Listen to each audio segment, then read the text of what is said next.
Hey guys, welcome back to our channel. So in this video, I'm going to show you how you can create a Facebook passkey.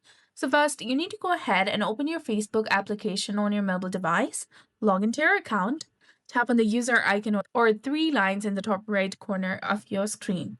Now from this page, you need to scroll down and go to Settings and Privacy, then tap on Settings.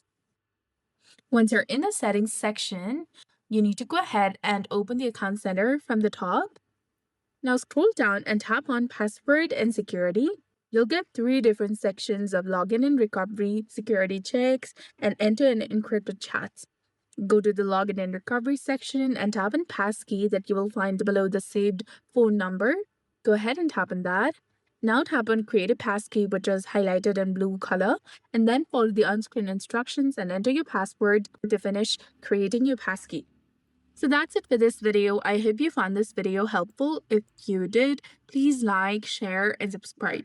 Thanks for watching. We'll see you again in the next one.